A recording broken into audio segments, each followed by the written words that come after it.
এগুলো কত বড় ঠাকুর হতে পারে আপনি বুঝতে পারছেন না।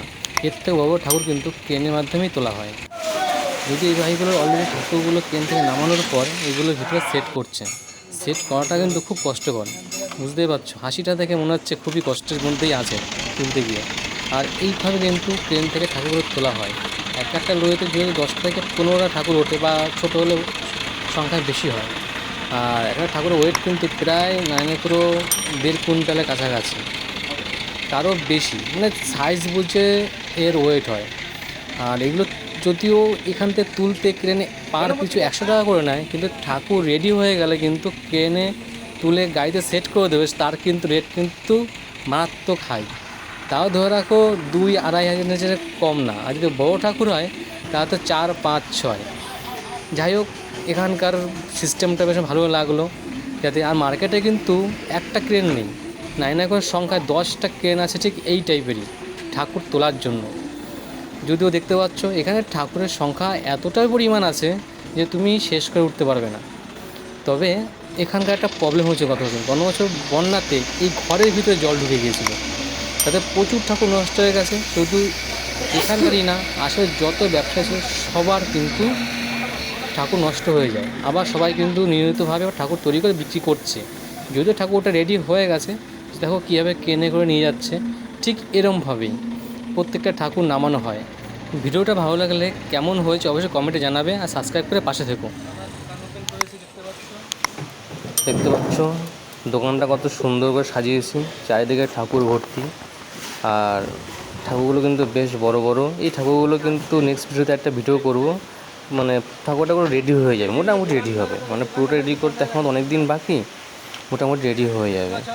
আর দেখতেই পাচ্ছ পুরো ওদিকে একটা বড় দোকান আছে, আর এটা হচ্ছে মাঠের মাঝখানের দোকান। ওই একটা দোকান হচ্ছে, দোকানটা হাঁটু দেখাচ্ছে, ওখানটার দোকান আছে, পিছনে একটা বড় দোকান আছে। এখন দোকান ওপেনিং করলাম, এখন বিকেল বাজে 5টা। গত বছর এই ঠাকুরের প্রায় মাঝ বরাবর এতটা জল হয়েছিল। তার ঠাকুরটা কিন্তু প্রায় 12 ফুট হাইট। বুঝতেই পারছো ব্যাপারটা কতটা জল হয়েছিল। খাওয়া দাওয়ার পরে ঘুরতে বেরিয়েছি। এবার আপনাদের দেখুন, এখানে কিছু কিছু মার্কেট আছে, মার্কেটে আম পাওয়া যায়।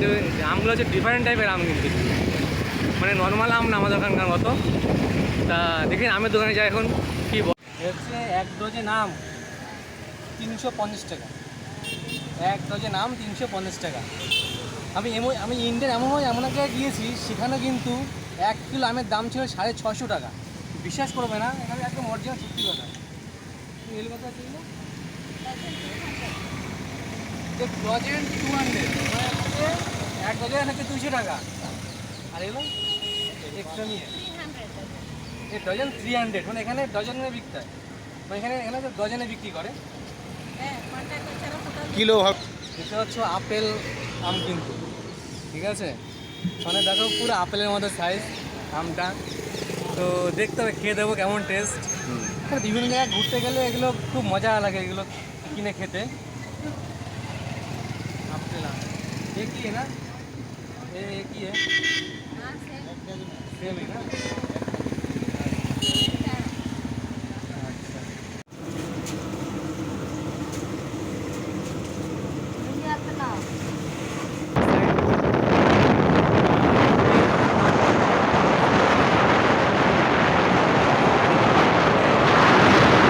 বৃষ্টি হলে যখন মেঘগুলো হয় না, পাহাড়ে গায়ে লেগে থাকে, ঠিক আছে, কিন্তু অসাধারণ এই মুহূর্তটা, পুরো সিটিটাকে দেখা যায় এখান থেকে, মোটামুটি একটা আইডিয়া করা যায়। আর ওই যে দেখতে পাচ্ছি দূরে পাহাড়টা, ওটা কিন্তু দেখা যাবে দূর থেকে, ওটা হচ্ছে বিজয়বাড়া পাহাড়।